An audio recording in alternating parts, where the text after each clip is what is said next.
Hey everybody, welcome to another Author Show board game review. This week we've been looking at Warhammer Quest Silver Tower, and this video is part of a series of videos for Warhammer Quest Silver Tower. In this specific video, I'm actually giving my review of the game. Now, if you just want to see a quick overview, see some sample gameplay, or actually have somebody teach you how to play the game, check out those other videos in the series. This is just going to be my actual review of the game itself. Now, Warhammer Quest Silver Tower is a cooperative game. It lists for 2 to 4 players, and it's a cooperative game. So yes, we can play it as one player. And this is one of the really cool things about Warhammer Quest Silver Tower that I want to make sure I preface before we go anywhere else at all. There are a lot of games on the market that say they're cooperative and allow you to play, well, when we're talking specifically about dungeon crawler, I'm going to go into this in just a little bit further in just a minute here, but this is one of those games where it says 2 to 4 players, not because 2 people have to control 4 heroes, not because 3 people need to figure out how to split up 4 or 5 heroes, not some crazy number that I am always find frustrating. This is actually a game that allows multiple players to play the game, each controlling only 1 hero if they want, each controlling 2 heroes if they want, or you have 1 player controlling 1 hero, 2 heroes, 3 heroes, or 4 heroes, whatever you like. This is one of those games that's actually balanced for multiple player accounts because every single player can play it how they want. Not because you sat down as a designer, said that I balanced this entire game around a party of 4 heroes. You must use these 4 heroes every single time you play the game, and to hell with you. If you want to play with less people than that, well, you guys just need to figure out how to split up the heroes, which is something I always find annoying. So before we go anywhere at all, because I'm about to start hitting some negatives here really quickly, I got to give props to Games Workshop for managing to go create a game that they said is for 2 to 4 players, really for 1 to 4, because that's co-op, and it really is that, not because you have to control a whole bunch of heroes, but because, darn it, if I want to play the Night Quester and go through this fury inferno of craziness brought out by Tzeentch, darn it, I can. I don't need to play this entire hero party of 4 heroes if I don't want to. I can, but I don't have to. Now, I said I'm going to go into some negatives. I'm going to start with some negatives here because this is the biggest negative I'm going to lay against Silver Tower. And this is really directed at all of you board gamers who watch my channel. If you're a Games Workshop person, if you're a miniatures gamer, you can sit back, grab your beer and relax because I'm going to make some comments that all of you are going to say, yeah, no kidding. But I need to throw this out here because this is something I don't think a lot of people are mentioning this about this game when they're making comments on the game. This is a Games Workshop property, which means it does require assembly. And why am I mentioning this? Well, I mention this because there are people who complain about Shadows of Brimstone, which was easy to assemble. This is a Games Workshop game. It requires some assembly. Now, there's no factual evidence about what I'm about to say anywhere, any place. This is my own personal reasoning, and this is how I grade Games Workshop's games. Games Workshop, in my mind, has 3 tiers of miniatures gaming. You have your first tier games, which is games such as Blood Bowl, which have miniatures that maybe have a maximum amount of 3 pieces. Most of the time, they're pushed to fit, especially in the example of Blood Bowl. If you can find some snips and you can lay aside about 30 minutes, you can get Blood Bowl to the table. Then you have your second tier games, which is where Silver Tower falls in. And then finally you have your third tier games, which is pretty much your Warhammer 40k, where one single model can have 10, 11, 12, 14 pieces just to make it. And we're not talking like a big gargantuan model. We're talking a little 32 millimeter heroic scale miniature that's going to have you glue on a little dinky grenade. It's going to have you glue on a little dinky arm, a little dinky head. You're going to have to do lots of assembly. Silver Tower falls directly in the direct center of that. And I'm just going to move everything off to the side, and just to show you how much assembly is required for this game, there it is for you. Just so you understand, if you are going to pick up Warhammer Quest, this game is going to fail the Christmas morning test. And what's the Christmas morning test? That means I can open up this package first thing Christmas morning, tear open the wrapping, and have it on the table and have fun within 30 minutes. This game is going to require a little bit of assembly. Now, it's not nearly as, I don't want to say bad, because as a modeler, I appreciate it, but I know this is going to be a hurdle for some. As a modeler, it's not a third tier game, such as the 40k line or some of the miniatures, where you have anywhere up to 14 pieces for a single miniature. I think the worst one here is probably going to have like 7, don't quote me on that, but they're really not that bad. Now, there are some small pieces that do need to be glued. We're not talking about the tweezer quality quite yet. Most of them are pretty darn easy, but it's going to require some assembly. You're going to have to glue some miniatures on some bases. You're going to put some halves together. You're going to have to glue some weapons on these guys. Just a quick little warning about this game. It does require some assembly. Probably get it done in just a couple of hours. Now, the next thing I want to cover about this game is this game, if you're not familiar with Warhammer, not familiar with the Warhammer world, not familiar with Games Workshop's property, or anything about this. This is in the Warhammer Fantasy Battle Age of Sigmar world. And in the Age of Sigmar, there are currently a couple very evil gods who are trying to do their best to destroy the world. You have Khorne, who's the god of war and cannibals, who's basically out there trying to smash everything into smithereens. You have Tzeentch, which is the god of chaos and the god of change. And that is very much thematically represented in this game because a lot of this game relies on the dice. Now, it's not so horrible that's going to create a miserable experience, but I want to let you know that if you're going to pick up Warhammer Quest, they definitely have a lot of the theme of Tzeentch and the chaos and the change that he represents represented in this game. Whether it's going to be the randomness on how the monsters and the adversaries are going to attack you every single round, they're going to have a behavior table which can be very damaging. It can be very easy. Or if you're going to have the randomness of the random encounters you're going to have to experience every single time you play through a game. It's a double-edged sword. It adds lots of replay to this game, which is really important because the game only comes with 8 dungeons, but you will never play these 8 dungeons ever the same way twice. You won't even play a single one of these dungeons the same way twice. I'm currently in my 3rd playthrough for Warhammer Quest Silver Tower right now. My 3rd playthrough. That shows you how much fun I'm having with the game. So if you just want to end the video right now, Warhammer Quest Silver Tower, awesome game. Probably the best dungeon crawler I own as a cooperative game. If you just want to be done and listen to it, that's my opinion. But there's some caveats I want to say, and I'm going to get back to those caveats. This game, even though I'm in my 3rd playthrough, I need to emphasize there is a lot of luck and a lot of randomness that is going to creep up in this game every single time you play it. Whether it's going to be the randomness of the way these dungeons come out, whether it's going to be the randomness and the fickleness of dice, and I'll get into how these dice work because I actually think it's a really awesome, unique mechanic. I've never seen it before. But the randomness and the fickleness of fate is sometimes going to be very rough on you, especially if you start adding in more players. Now, the player count balance is a little bit wonky sometimes, and I'll get into that a little bit more in just a minute. But I just want to let you know that there is a lot of randomness that can come in this game. You may have one of those games where you are going to play the Night Quester and you're going to be constantly rolling your attack dice, and the dice are just basically going to hate you. You're going to roll 1s and 2s, you're going to be constantly missing. Your renown is never going to go up, and even the priest is going to do better than you. They're going to swap the renown. They're going to start drawing skills, and they're going to start drawing the fantastic skills they need. You're going to trudge your way through it. Finally, you're going to draw a skill card, and it's going to be a skill card that isn't even good for your class. So there is that luck, and there is that randomness to the game. But again, it's a double-edged sword. It can go against you, but it guarantees that the game has fantastic amounts of replay. It guarantees that the game is never going to play the same way twice, and I can verify this. I'm in my 3rd campaign of the game, and even playing through the basic scenario again, well, even for the 4th time playing through the basic very first scenario, this scenario played out differently. I got to experience a encounter I've actually never even seen before, and you're looking at 8 scenarios. I play this game at least 24 times now, just using basic math. And I know it's actually more than that, but just using basic math. I have at least 24 plays in this game, and I've never played the scenario the same way twice. Double-edged sword. It can be random, but it guarantees there's lots of variety. You're always going to have a new encounter every single time you play the game, which dovetails into what I want to say. This game has a fantastic amount of replay value in it. And replay is something that we don't get all the time in a lot of board games. There's lots of board games where we play once, twice, 3 times, maybe 5 times, and that game goes on the shelf, especially for games that come with low amounts of adventures, which Warhammer Quest Silver Tower hovers very close to. Now, if this game didn't have the randomness that it has on it, I would lambast and attack that aspect of this game wholeheartedly, much like I did when I did Dungeon Saga, which only came with 8 adventures that play the exact same way you play through that game. You're going to play those 8 adventures, get it done in maybe 3 or 4 sessions, and you're going to be bored with the game. Not Warhammer Quest Silver Tower. You're going to play through it again, you're going to play through it again, and you're going to play through it again. And here's another reason why you're going to do this. This game is compatible with the entire Age of Sigmar line of games. Now, just looking at the back of the book, I hope I grabbed the right book so I don't look pretty darn silly really quick.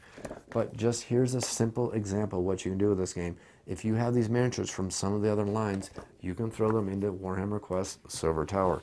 There's a Slaughter Priest. If you own Warhammer Quest Gore Chosen, you can play through this game with that character, playing with the other groups of characters. You have statistics for him. If you own Hammerhall, the new kind of spiritual sequel to Silver Tower, you can take those heroes, you can play through Silver Tower with them. You can take those bad guys, play through Silver Tower with them. You can take Age of Sigmar, put those bad guys in here, play through Silver Tower with those, making sure that you're going to have a unique experience every single time you play the game. So that is one of the coolest things about this game, even though the game has a pretty high price tag of about $150 retail, which means through most Games Workshop authorized retailers, you're going to get that nice 20% discount. So you're still going to pay $120 for the game, but you're going to pay $120 for a game that you're going to play over and over and over again, unlike games such as Dungeon Saga, which I paid $100 for. I played through it the first campaign. It took us 5 play sessions to get through the entire first campaign when I played with my game group, plus a couple other play sessions with my kids, plus we went through the Greenskins campaign. So I may have gotten maybe 10, 12 total plays out of it, and if we ever go back to it, I do have some extra options, but that was stuff that I got for spending $190 for the game, whereas this game, for $120, I've got at least 30 plays in this game, and I know I got more still coming. So that's really, really cool about this game. I've already mentioned the player count aspect about this game. You can play this game anywhere from 1 to 4 players, not because you're forced to play with all these heroes, but because you can play with as many heroes as you want, up to the 4 players. You can pick heroes anywhere from the Age of Sigmar, thanks to the app that you can buy from Games Workshop. Now, of course, it's an additional expense, but I think it's like $5 if I'm going to be honest with you. And you can download that app, get the statistics for all these heroes, or you can just own the other board games. I own quite a bit of Games Workshop games because I do enjoy Games Workshop. I've been with Games Workshop since the early 80s. I've had tons of games, Advanced Hero Quest on up. So I've always enjoyed their games, and I can use all these miniatures from all these different games. The statistics are in there, and I can play them in this game, adding tons and tons of variety to the game. Now, this is a typical Games Workshop game. Fantastic components. I mean, you can see these miniatures. Well, maybe you're probably not going to be able to see on the camera. But these miniatures, even with my terrible painting skills, because I don't put a lot of effort in painting anymore, not because I don't want to, but because I want to play the games, not paint them. I mean, I enjoy doing a pretty darn decent job for them, but I know there's people who paint a lot better than me. But even somebody who wants to use just average skills or average amount of painting time can still get these miniatures looking absolutely fantastic. I didn't draw these lightning bolts here because I'm some super painter. I drew these lightning bolts here because they were embossed on the cloak, and it was very easy for me to get these lightning bolts on this cloak to make it look like I'm a better painter than I really am. You look at the little tabard right here with this little sash he has going on here with all these little symbols. I'm not an expert painter. I just tossed some ink in there, and now it looks really fantastic. It makes it look like I put extra details on the miniature. Same thing with the priest right here. You see the lightning bolts on his sash. You see the lightning bolts on his cloak without spending a lot of extra time, just because Games Workshop puts out such a high quality miniature. You can use very meager painting skills and create some fantastic looking miniatures, whereas opposed to maybe another company who I'm not going to mention because I don't need a whole bunch of hate emails, but their miniatures come out there, they're average. You might be able to paint them up if you're a really good painter, but if you're an average painter, you can watch all those details disappear from the miniatures because they're just not meant to have those details. So you get the fantastic quality of the components here, not to mention the fact that you get all these boards double-sided, not to mention one other thing that you can't even tell from watching the videos, Slaughter Priest like I mentioned earlier, but every one of these rooms that comes with this board is double-sided. Every single one of these rooms has at least 2 cards that's going to be associated with them. So that means that every time you encounter these rooms, they're going to be different, potentially, and that's going to add, again, to the variety of the game. So you only have these amount of tiles right here, but every single one of these tiles represents potentially 4 different rooms, and every one of these rooms has lots of variety. Look at all these rooms. These are all room cards of things that you're going to encounter in this game, meaning that this game, it just has tons of variety, and there's some really cool things. You see in my playthrough video where you have that trap where you need to bounce the dice on each other. That's not one of the only unique things about this game. There's other unique things about this game, including this nice book right here, which I don't want to fan through too much, but besides for the extra monsters you can add from the expansions, you're going to see that there's many, many pages of all these random encounters, adding to the game, adding to the storyline, making sure this game is going to play so differently, just because you also have the nice added ability of these extra encounters on the back of the sheet, which means that every time you encounter one of these rooms, yeah, you may have encountered that room before, but you're not going to encounter it the way you did before. Whether it's going to be monsters, whether it's going to be a simple, different random encounter that's going to be on the back of it, whether something different is going to happen, or whether maybe you just may run into monsters you ran into that room before, but their AI is going to be different because you play with different heroes, well, the AI is not going to change for the heroes, but the way the heroes are going to have to interact with those monsters is going to have to play differently.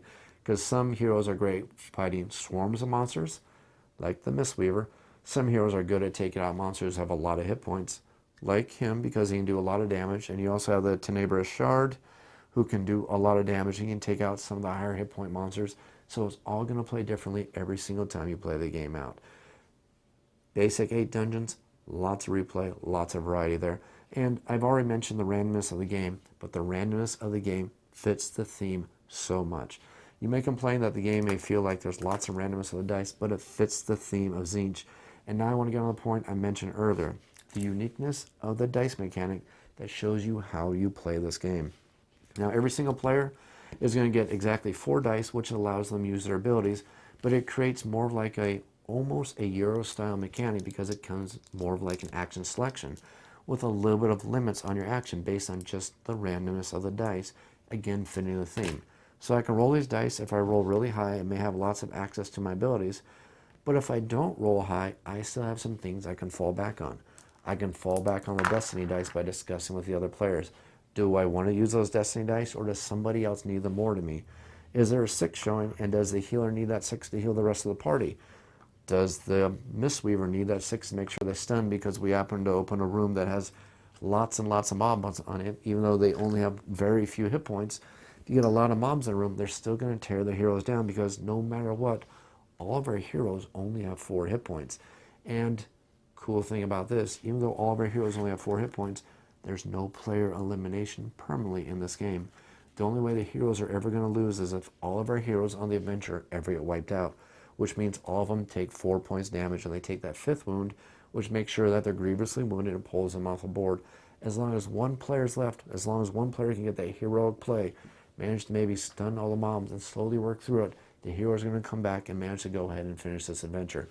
It's very thematic, fits the theme of the game, and you get some extremely thematic moments, some very epic moments where the heroes feel like they managed to save the day, conquer some extreme difficulties, and go through this adventure and have a heck of a lot of fun. The bottom line here is I think Warhammer Quest Silver Tower is probably one of the best cooperative dungeon crawlers on the market. Yes, I even think it's better than Descent, the Chumbawamba board games. If you know the song, you'll get the reference.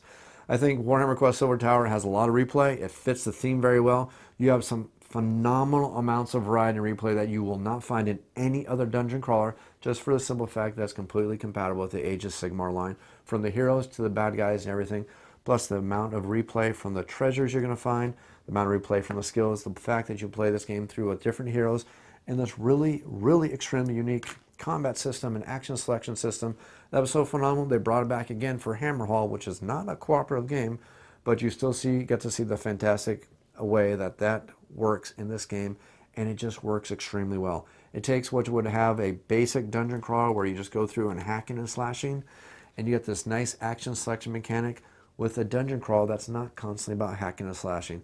You see it with the traps that you need to encounter, you see it with the storyline, and you see just the way you're going to interact. You're going to see all these board sections are going to play out differently. Dungeons are going to play out differently. Every single time you play this game, you're going to have a slightly different experience or a completely different experience, just depending how those dice are going to treat you, how the heroes are going to go through it, and how these enemies are going to come up through the board. I hope you enjoyed this video series for Warhammer Quest Silver Tower. If you have any comments or questions, make sure you leave them down in the YouTube comments down below. I'll be sure to answer them as quickly as I can. You can also feel free to email me at off-the-shelf board game reviews. That's otsbgr@gmail.com. If you want to help support the channel, toss $1 over in the tip jar over at Patreon. That's patreon.com/otsbgr.